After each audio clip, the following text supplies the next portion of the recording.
भगवान स्वामीनारायण की शिक्षापत्री के 200 साल द्विशताब्दी समारोह का ये अवसर हम सबका सौभाग्य है। इस पावन पर्व के हम सब सहभागी बन रहे हैं। इस पुण्य काल में मैं आप सभी संतों को नमन करता हूं। मैं भगवान स्वामीनारायण के करोड़ों अनुयायियों को द्विशताब्दी महोत्सव की बधाई देता हूं। साथियों, भारत ज्ञान योग के लिए समर्पित रहा है। हजारों साल पुराने वेद हमारे लिए आज भी प्रेरणा है।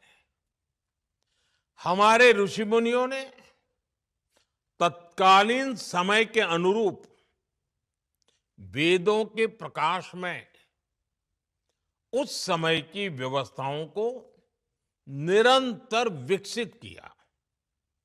वेदों से उपनिषद, उपनिषदों से पुराण, श्रुति, स्मृति, कथावाचन, गायन, ऐसे विविध आयामों से हमारी परंपरा सामर्थ्यवान होती रही।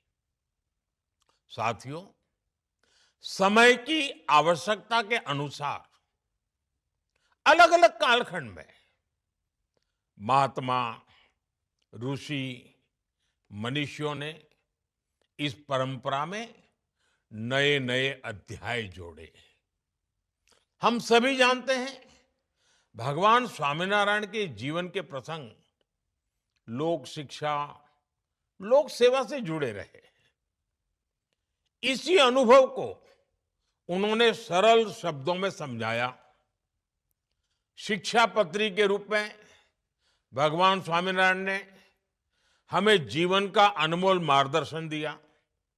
साथियों, आज द्विशताब्दी समारोह का ये विशेष अवसर हमें ये आकलन करने का मौका देता है कि हम शिक्षापत्री से क्या कुछ नया सीख रहे हैं, उसके आदर्शों को कितना अपने जीवन में जी रहे हैं।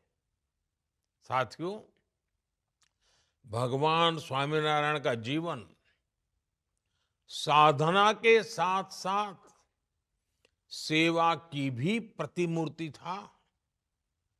आज उनके अनुयायियों द्वारा समाज, राष्ट्र और मानवता की सेवा के कितने ही अभियान चल रहे हैं।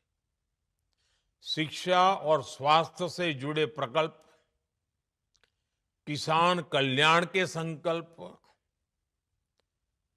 जल से जुड़े अभियान, ये वास्तव में सराहनीय है। आप सभी संतजनों को, हरिभक्तों को समाज सेवा के प्रति अपने दायित्वों का निरंतर विस्तार करते देखना बहुत प्रेरणादायी होता है। साथियों, आज देश स्वदेशी और स्वच्छता जैसे जन आंदोलनों को आगे बढ़ा रहा है। वोकल फॉर लोकल के मंत्र की गूंज घर घर तक पहुंच रही है।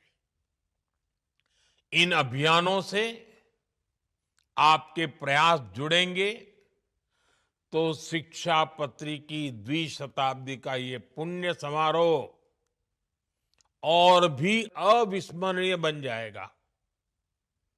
आप सभी जानते हैं, देश ने प्राचीन पांडुलिपियों के संरक्षण के लिए ज्ञान भारतम मिशन लॉन्च किया है।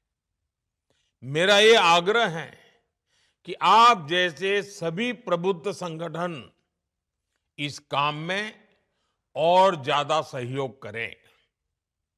हमें हमारे भारत के प्राचीन ज्ञान को बचाना है, हमें उसकी पहचान को बचाना है और इसमें आपका सहयोग ज्ञान भारतम मिशन की सफलता को नई ऊंचाई पर ले जाएगा। साथियों, इस समय देश में सोमनाथ स्वाभिमान पर्व का विशाल सांस्कृतिक उत्सव चल रहा है। सोमनाथ मंदिर के प्रथम ध्वंस से लेकर अब तक 1000 साल की यात्रा को देश सोमनाथ स्वाभिमान पर्व के रूप में मना रहा है। मेरा आग्रह है, आप सब इस महोत्सव से भी जुड़े, इसके उद्देश्यों को जन जन तक ले जाने का कार्य करें। मुझे विश्वास है, आपके जरिए भारत की विकास यात्रा को भगवान स्वामीनारायण का आशीर्वाद ऐसे ही निरंतर मिलता रहेगा। मैं एक बार फिर सभी संतों, सभी हरिभक्तों और सभी श्रद्धालुओं को हार्दिक शुभकामनाएं देता हूं। जय स्वामीनारायण। बहुत बहुत धन्यवाद।